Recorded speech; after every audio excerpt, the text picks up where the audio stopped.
Hea vaataja, me oleme jõudnud täna kõige viimase sessioonini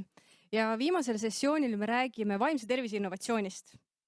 Minu nimi on Kadri Haljas, ma olen sellise idufirma nagu Triumf Health juht.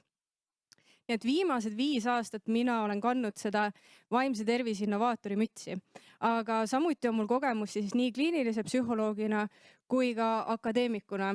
ja lisaks sellele ka lähedasena ja patsiendina, et need erinevad rollid, mis meil vaimse tervise valdkonnas on, et tuleb nendest kõikidest avatult rääkida ja tulebki sellele kõigele ka tähelepanu rohkem juhtida. Ehk siis võtame selle innovatsiooni valdkonna siis tükkideks lahti ja vaatame, mida me saame tehnoloogiaga ära teha selleks, et seda tõesti meie vaimse tervise toetamiseks tööle panna. Tihtipeale, kui me mõtleme tehnoloogiast, siis me mõtleme, et seda on niigi juba liiga palju. Me kasutame seda kogu aeg. See segab meid mõnevõrra juba. Täna ühes sessioonis oli juttu ka juba digiväsimusest, sellest, kuidas tegelikult väga palju me kasutame meelelahutuslikel eesmärkidel tehnoloogiat, enne kui me magama lähme, scrollime veel või vaatame oma telefoni. See mõjutab meie unekvaliteeti negatiivselt ja me ei saa sellest kuidagi lahti. Teinekord see mõjutab meie eneseusku ka, et me oleme väga nagu sõltuvad tehnoloogiasse, me väga palju nagu tahame oma elu võimalikult lihtsaks teha ja kasutame tehnoloogiat siis selleks, et võib-olla ise mitte nii väga palju otsuseid vastu võtta. Kindlasti tehnoloogiat me kasutame ka selleks, et teistega ikkagi olla ka ühenduses, et see ei ole ainult see, et tehnoloogia meid isoleerib või tehnoloogia paneb meid üksildasena tundma, vaid ta ikkagi võimaldab meil ka seda silda erinevate osapoolte vahel ja ta võimaldab meil suhelda inimestega võib-olla, kes meist füüsiliselt on kaugemal, kuid me saame ikkagi olla koos ja mõelda koos suhtlusele ja sellele, kuidas me saame üksteisel toeks olla. Ja ma täna tegelikult väga palun ka teilt, et mõelge minuga kaasa tehnoloogia osas. Kui teil tekib mingisuguseid küsimusi või mõtteid, ma hea meelega vastan, sellepärast et selge on see, et tehnoloogia, me väga palju keskendume sellele, kuidas tehnoloogia võib meie vaimset tervist negatiivselt mõjutada, aga täna ma tahaksin teid mõtlema panna sellele, et tegelikult kuidas tehnoloogia ikkagi saab meid positiivselt aidata. Ja üks põhiküsimus tegelikult ongi siis see, et kui me seda teemat hakkame lahti võtma, et kui paljuski meile niimoodi üldistatult võib tunduda, et tahaks sellest tehnoloogiast üldse lahti saada, siis miks me üldse peaksime seda kasutama selleks, et toetada oma vaimset tervist? Et kas on üldse vajalik ja mis on need riskid ja mis on need valdkonnad siis tegelikult, et kus tehnoloogia võiks meile kasu tuua? Ma tegelikult alustaksin sellest, et ükskõik kui palju me teinekord ei arvaks seda, et tehnoloogia on üdini paha ja me tahaksime igati aega tagasi keerata, siis me seda ei saa teha. Paraku, mida me saame või mis on meie suurim võimalus, on see, et me kasutame seda tehnoloogiat siis võimalikult efektiivselt enda kasuks ära. Sellepärast, et praegu vaimse tervise valdkonnas on hüppeline kasv ikkagi probleemide nagu esinemissageduses olnud nii laste kui täiskasvanute eakate seas. See pandeemia on meid lihtsalt paratamatult negatiivselt mõjutanud. Loomulikult on inimesi, kes saavad sellises kaoses ka väga hästi hakkama, aga keskmiselt on ikkagi stress väga palju kasvanud ja see on ka peamine riskifaktor siis vaimse tervise probleemide väljakujunemiseks. Samal ajal spetsialiste meil ei ole piisavalt. Meil ei ole piisavalt spetsialiste ka pealinna piirkonnas, rääkimata siis ka sellistest äärealadest või piirkondadest, kus ei ole lihtsalt abi kättesaadavus nii lihtsasti võimaldatud. Ja teiselt poolt, kuna vaimse tervise probleemide nii-öelda hüppeline kasv on toimunud, inimeste vajadused on suurenenud, me ju pidevalt, me peame kohanema nende uute reeglite, uute võimaluste ja igasuguste muutustega tegelikult, mida nii pandeemia kui ka ühiskondlik kiire areng on meile nii-öelda peale pannud. Ja selleks, et inimeste kasvanud vajadusi nii-öelda rahuldada või nendega võimalikult efektiivselt tegeleda, tehnoloogia saab meid aidata ja ka spetsialistide puuduse osas. Me räägime pikemalt peagi sellest siis, kuidas on võimalik siis neid ressursse nii-öelda ümber jaotada niiviisi, et ikkagi abini jõudmine oleks võimalikult kiire, et see lumepall ei läheks veerema. või kui ta läheb veerema, et ta ei kasvaks nii ületamatult suureks, et me peame sellega väga-väga pikka aega tegelema. Ma tahaksin tehnoloogiast täna rääkida eelkõige tuginedes vaimse tervise rohelisele raamatule. Vaimse tervise roheline raamat on meie Eesti selline strateegiadokument ja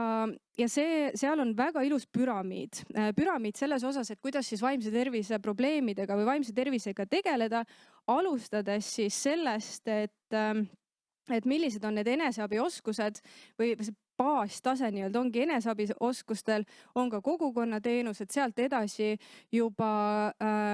esmatasandi arstiabi ja ka eriarstiabi, et see kõige ülemine tipp, mis on selles püramiidis, et see on just see eriarstiabi ja me peaksime siis suutma nende püramiidi alumiste tasemetega, et teha sellised teenused võimalikult kättesaadavaks, et meil ei oleks see vajadus nii suur eriarsti juurde pöörduda, et see lumepall tõesti ei oleks nagu nii ületamatult suur ja suureks kasvanud. Et vaatame, kuidas siis innovatsioon erinevatel tasemetel aitab ja alustame siis sellest eneseabioskuste poolest. Ja enne kui me läheme eneseabioskuste juurde ja vaatame, et millised need innovatsioonid on, siis mõelge minuga korraks ka kaasa selles osas, et mida üldse teie jaoks vaimse tervise innovatsioon tähendab. Kas see on lihtsalt äpp, on see mõni veebileht,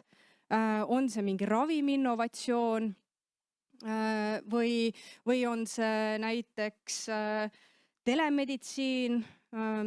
platvorm, mis toob erinevaid teenuseid kokku, algoritmipõhine digiteraapia. Tegelikult, kui me vaatame seda innovatsiooni, siis selle potentsiaal on tohutu, sellepärast et me teinekord jääme sellesse kinni, justkui tehnoloogia alla peakski liigituma ainult näiteks mõned äpid, siis tegelikult on see palju-palju laiem. Kaasa arvatud juba ka nii-öelda juhtumi korralduse mõttes, et kuidas me saame juhtumi korralduslikult teha niimoodi, et kui inimene juba vajab abi ja käib erinevate spetsialistide juures, et kuidas me korraldame selle inimese raviteekonna niiviisi, et see oleks tema jaoks kõige mugavam. Nüüd eneseabioskuste juurde minnes, millised on need peamised lahendused siis, mis võiks aidata? Et minu ülesanne täna tegelikult ongi siis teid panna kaasa mõtlema selles osas, et mis valikuvõimalused meil juba on olemas ja mida oleks meil juurde vaja. Sellepärast, et Eestis on meil praegu natukene selline olukord, et kui inglise keel on suus, siis on erinevaid metoodikaid tegelikult päris palju võimalik kasutada, mis on rahvusvaheliselt kättesaadavad. Aga eesti ja vene keeles on meil veel lahendusi ja platvorme veel niimoodi ühe käe sõrmedel lugeda, et neid ei ole veel ütlemata palju, aga vajadus on kindlasti olemas. Eneseabimetoodikate osas te täna olete kõikide nende vaheklippide jooksul samuti näinud vaikuse minuteid. Vaikuse minutid on väga hea teadvelolekupõhine metoodika, mida kasutada siis selleks, et tõesti enda stressi maandada, iseennast paremini tundma õppida, olla hetkes nii-öelda, mitte nii väga keskenduda minevikule või muretseda tuleviku pärast, vaid just see käesolev moment ja kõik need teadvelolekupõhised metoodikad ja ka meditatsioon, et tegelikult need ongi kõige populaarsemad äpid, siis, mis on praegu tegelikult kättesaadavad ja inglise keeles on neid eriliselt palju, kellest siis üks populaarsemaid on näiteks Headspace, kui olete kuulnud, kes mis tegeleb siis samamoodi teadvelolekupõhiste tehnikatega ja mis Headspace'i osas on tegelikult,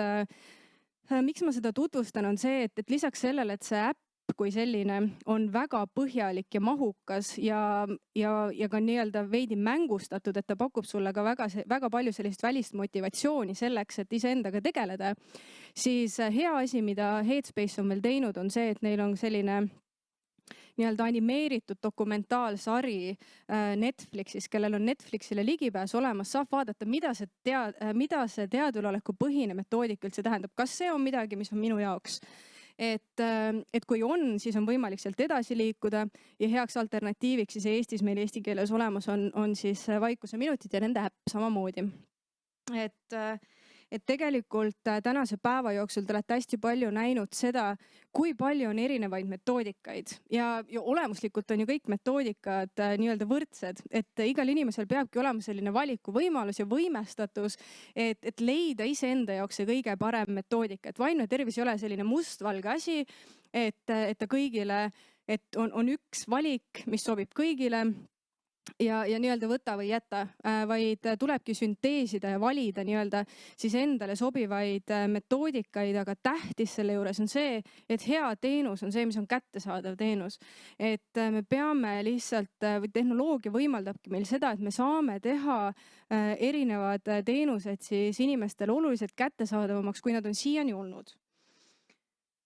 Ja lisaks äppidele või rakendustele, et me teame ju seda, et ega tegelikult üks äpp ajab niikuinii juba teist taga ja neid on väga palju erinevaid. Siis on erinevad veebilehed ka Eestis, et kui me vaatame tehnoloogiat või innovatsiooni,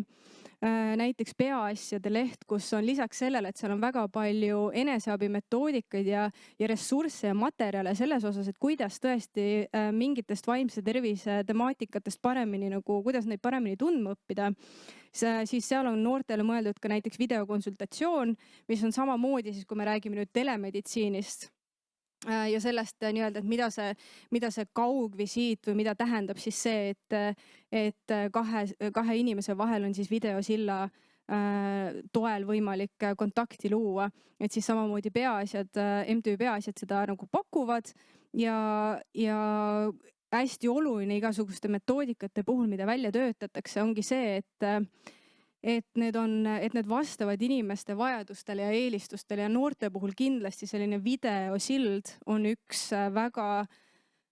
tunnustatud ja väga vajalik metoodika, mida rakendada. Veel eneseabioskuste juures, et lisaks sellele, et meil tegelikult on hästi palju erinevaid ressursse nii internetis, erinevate veebilehtede näol, erinevaid äppe, mida kasutada, siis jõuame sellise järgmise sammu juurde, mis on erinevad platvormid, mis toovad siis erinevaid teenuseid juba kokku ka. Et lisaks sellele, et sa leiad iseendas selle jõu, et tegeleda siis oma probleemiga või leida oma murele lahendust ja otsid väga palju erinevaid infomaterjale, siis tegelikult sellised metoodikad ka või platvormid, mis siis erinevaid teenuseid ühendavad, on väga kasulikud ja Eestis on tegelikult mitu sellist platvormi ka töös, et üks nendest on ka VATEK-i eestvedamisel loodav abiressursside platvorm, mis ongi selliseks esmaseks võimaluseks siis inimestel tegelikult ka iseennast paremini tundma õppida, erinevaid küsimustikke täita ja leida siis tegelikult ka kõige kiirem tee abini, kui see osutub tarvilikuks. Ja telemeditsiini valdkonnas tegelikult, mida peetakse üheks selliseks me kõik aktsepteerime seda, et telemeditsiin on väga oluline innovatsioon, mis on meid kõiki tegelikult aidanud. Kas või selles suhtes, et me ei pea raiskama oma aega, et minna arstivisiidile, vaid me võime seda teha oma kodumugavuses ja me ei pea raiskama ka seda ressurssi, et sinna kohale jõuda. Et nüüd selle pandeemia raames, kui Haigekassa tegi tegelikult ka uuringu selles osas, et millise arstiabi osas inimeste vastuvõetavus nii-öelda on kõige kõrgem, siis psühhiaatrilise abi osas see just oli, et see videovisiit ja nii-öelda telemeditsiin on väga hea metoodika, mida siis innovatsiooni valdkonnas rakendada selleks, et inimeste vaimset tervist toetada. Nüüd, kui me lähme selles püramiidis nii-öelda, mis ma rääkisin, mis algab eneseabioskustest ja lõpeb siis eriarstiabiga, mis on selgelt kõige kallim, siis üks asi, mida ma tahaksin puudutada, on selline algoritmipõhine digiteraapia. Ja ma räägin seda just eelkõige sellest, et see on ka see valdkond, milles mina ise olen viimased 5 aastat olnud. Et meie ettevõte Triumf Health on siis loonud sellise algoritmipõhise sekkumise lastele, kus vaimse tervise tugi viiakse lasteni läbi mängukeskkonna ja viiakse lasteni läbi nii-öelda mobiiliäpi, mis on nagu mobiilimäng, ongi mobiilimäng, et me kasutame metoodikat, mis on laste jaoks väga tuttav ja turvaline, et viia nendele nii tõendus- ja teaduspõhine metoodika siis selleks, et nad saaksid iseenda eest paremini hoolitseda. et väga oluline tegelikult on see, et selliseid algoritmipõhiseid digiteraapiaid tuleb üha rohkem rahvusvaheliselt, neid luuakse üha rohkem. Eestis veel on neid vähe kättesaadaval, on loomisel küll juba üht kui teist, aga tahaksingi just panna teid selles osas mõtlema, et mida teie, kui teie kasutaksite sellist algoritmipõhist lähenemist, siis mis oleks need peamised hirmud või mis oleks need peamised takistused, miks te ei tahaks seda teha, sellepärast et meil ei ole ühiskondlikult veel olnud sellist avatud arutelu ka selles osas, et mida see tähendab, kui ongi nüüd täitsa algoritmipõhine metoodika, et seal on võib-olla tehisintellekt, et mida see must kass tähendab ja kas see minu vaimset tervist saab toetada või see on pigem midagi sellist, mis teeb mulle hoopis liiga. Et tegelikult nüüd, mis need algoritmipõhised digiteraapiad, miks nad on niivõrd head, on seetõttu, et nad aitavad väga tugevalt kujundada harjumust. Nad hoiavad nii-öelda käe kõrval ja vajaduspõhiselt siis pakuvad seda tuge inimestele, olgu nad siis lapsed, täiskasvanud, eakad, et iseendale aja võtmine, iseenda eest hoolitsemine ei ole, me võime kõik olla teoorias väga tugevad, aga praktikas mitte nii tugevad, et selleks, et see harjumus kujuneks, et tõesti iseenda eest hoolitseda, see võtab aega ja see võtab aega rohkem kui ainult mõned visiidid ja see ei ole selline kiire, et me oleme siin tänapäeva ühiskonnas väga tugevalt harjunud ka sellega, et kõik see ratas nii-öelda käib üha kiiremini edasi. Meilt nõutakse justkui üha rohkem ja samamoodi nagu meie tähelepanu hoida on üsna keeruline, sellepärast et kogu aeg tuleb niivõrd palju uut infot juurde ja justkui ei oskagi enam kuidagi õiget infot ebaõigest võib-olla teinekord enam eraldada, sellepärast et see kõik on nii kiire, et see ei jõua enam nagu nii-öelda süveneda. Et see tegelikult on siis ka see koht, millele me peame väga nagu kriitiliselt otsa vaatama, et kui me peaksime, et meil on selline visiit, mis on näiteks 60 minutit ja me anname hästi palju infot, siis kui palju inimene jõuab selle visiidi ajal nii-öelda endale nagu meelde jätta ja läbi töötada, et võib-olla selline väga väike tükeldamine inimesele, et tema tähelepanu hoida, et võib-olla see on tegelikult üks võti, kuidas me sellises kiires ühiskondlikus olukorras saame inimeste käitumist muuta. Sellepärast, et me oleme inimestena üsna head saavutamaks minimaalse sisendiga maksimaalset tulemust või me töötame pidevalt selle nimel, et erinevaid valdkondi ära häkkida. Ja vaimse tervise valdkond ei ole üks selline valdkond, kus on kiire dieet, et 10 päevaga võtad 20 kilo alla või midagi sellist või mingi treening, mis on hästi ekstreemne ja lubab sulle kohe lihaseid kuu ajaga. Et vaimse tervise valdkond on miski, millega me peame järk-järgult tegelema ja et iseennast paremini tundma õppida. Et traditsiooniliselt meil Eestis ju ei ole olnud selline õhtusöögilaua jutt, et me räägime oma vaimsest tervisest. Aga selleks, et see saaks muutuda, peame me ka ise muutuma. Et tegelikult üks asi, milles me saamegi üldse kindlad olla, ongi see, et ongi muutused. Et mitte miski ei ole jääv, ei ole emotsioonid jäävad, ei ole see ühiskondlik olukord jääv, et muutus on see, mis tegelikult on see stabiilsus. Ja sellises muutuvas keskkonnas rutiini tekitada, harjumusi kujundada, on äppide ja erinevate digitaalsete teraapiate näol, mis on siis algoritmipõhised, mis ei vaja inimkontakti, et seda administreerida, et seda kasutada, vaid on sellised iseseisvad lahendused, mis õpivad koos inimesega, õpivad selleks siis, et pakkuda ajakohast abi inimesele ja toetada siis tema käitumise muutumist. Et need on siis see valdkond või miks just sellised algoritmipõhised lahendused on head tänapäevases ühiskonnas, et nad pakuvad ka sellist teatavat stabiilsust ja järjepidevust, mida on väga raske tänapäevases ühiskonnas tekitada. Aga veel lähme siis selle püramiidi tippu. Lähme püramiidi tippu eriarsti abi osas ja selles osas, kuidas siis nüüd innovatsioon saab meid selles valdkonnas aidata. Ja üks innovatsioone, mis on väga palju igasugust nii-öelda ärivaldkonda mõjutanud on ja positiivselt mõjutanud on juhtumikorraldus, aga juhtumikorraldus kui selline meditsiinivaldkonnas on veel lapsekingades, aga vaimse tervise valdkonnas on juhtumikorraldus hästi oluline ja ta on oluline just seetõttu, et kui me räägime oma muredest erinevate spetsialistidega või esialgu ühe spetsialistiga, et me ei jää igavesti selle spetsialistiga koostööd tegema, võib-olla me kolime või spetsialist kolib ja võib-olla meil on vaja järgmise spetsialisti juurde pöörduda, võimalik, et meil on vaja sotsiaalteenuseid, et kuidas siis see inimene liigub sellises olukorras erinevate teenuste vahel. See on väga oluline meil ära nii-öelda innovatsiooni luua selles valdkonnas ja seda seetõttu, et inimene, kes on juba vaimse tervise probleemidega kimpus, tal on väga raske võtta seda initsiatiivi, et jah, ma nüüd teen ja ma nüüd tean täpselt, et milliste spetsialistide juurde on vaja pöörduda ja millist abi mul on vaja, et inimest on väga palju vaja tegelikult aidata sellel teekonnal. Ja juhtumikorraldus, mis siis nagu võtab platvorm nii-öelda, mis võtaks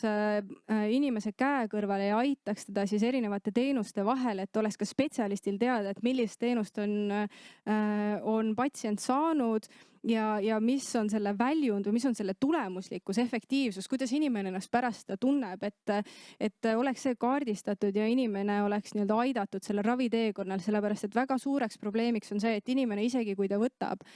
kokku end ja jõuab abini, siis raviteekonna katkemised on väga suureks probleemiks ja juhtumikorraldus kindlasti aitaks seda toetada. Nüüd veel lõpetuseks ma tahaksin rääkida piirangutest või sellest, et ikkagi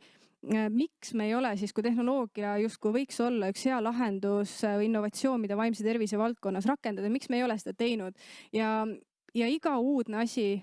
paratamatult toob kaasa hirmu, sest uudsuse ees on hirm täiesti normaalne. Selleks, et seda hirmu vähendada, peaksimegi me saama avatult nendest asjadest rääkida ja see kindlasti juba aitaks meid palju lähemale erinevate innovatsioonide rakendamisele, mida juba on nagu välja töötatud, aga mida me ei ole saanud veel laiapõhjaliselt rakendada. Sest innovatsioonid ikkagi võimaldavad meile sellise personaliseerituse, nad võimaldavad meil harjumust kujundada, et võimalusi tehnoloogial on väga palju. Kui me rääkisime sellest, et inimese jaoks tehnoloogia saab olla võimestav, õpetada eneseabioskusi, ainuüksi see, et tekiks valikuvabadus, et on erinevaid tehnoloogilisi lahendusi, mida inimesed saavad kasutada, juba see on võimestav. Ja ka see julgus, et avatult rääkida, mis sobis või mis ei sobinud, et ei ole ainult üks lahendus, mis kõigile sobib, neid lahendusi peab olema palju. Et inimesel tekiks see valikuvõimalus, nii nagu te olete täna kuulnud, et on hästi palju erinevaid metoodikaid, alates loovteraapiatest kuni kõige muuni välja, et väga põnevaid lähenemisi, et vaimset tervist toetada, saab olla, neid kõike saab integreerida siis ka nii-öelda tehnoloogiasse. Sest kui me seda teeme, et mõtleme, teinekord on veel üks hirm, mis on tehnoloogia rakendamisega kaasas käib, on see, et me kardame, et see on jõle kallis ja me ei suuda seda mitte kuidagi ära nagu õigustada. Et tegelikult, kui me ennetavate metoodikate kasutuselevõttu läbi tehnoloogia teeme, siis see võimaldab meil kulusid vältida, sest me saamegi suunata päriselt oma fookuse ennetusele. Me saame ka kulusid kokku hoida ja varase sümptomaatikaga inimeste puhul siis tõesti pakkuda kõigepealt digitaalset lahendust ja kokkuvõttes siis ka vabastada neid ressursse, et kriitilised juhtumid saaksid alati jääda saama eriarsti abi, et nad jõuaksid sinna kiiremini ja see oleks võimalikult nende jaoks efektiivne. Ma tahaksin lõpetuseks öelda seda, et kui teil tekkis selline tunne, et vaimse tervise innovatsioon võib-olla siiski on vajalik ja huvitav ja kui te võib-olla töötate ise selles valdkonnas, et selleks, et vaimse tervise innovatsiooni turule tuua, on meil Eestis Accelerate Estonia programm ja vaadake sinna sellele otsa, et äkki on teil mõni hea lahendus, mida võiks inimeste vaimse tervise toetamiseks ära teha ja pakkuge seda sinna sellesse samasesse Accelerate Estonia programmi. ja teine asi, mis Eestis hetkel põnevat juhtumas on see, et me tahame luua Eestis sellise vaimse tervise innovatsioonikeskuse, rahvusvahelise keskuse, et Eestis oleks Mental Health Innovation Hub, et kuna me digiriik oleme ja väga palju erinevaid digiteenuseid kasutame ja meie jaoks on see palju-palju normaalsem kui mõne teise riigi jaoks maailmas, siis tahaksime tuua Eesti ka vaimse tervise innovatsioonikeskuseks. Ja lõpetuseks, kuna see on täna kõige viimane ettekanne, siis ma tahaksin teile kõigile öelda suur aitäh selle eest, et osalesite vaimse tervise messil. Ma tahan seda veel öelda, et VATEC-i lehel jäävad siis kõik need ettekanded järelevaadatavaks. Loodan, et jõuate selleni ka hiljem vaatamaks erinevaid eelnevaid ettekandeid ja võtke kindlasti osa ka vaimse tervise töötubadest, mis nüüd vaimse tervise kuu raames VATEC on korraldada võtnud. Nii et aitäh ka minu poolt.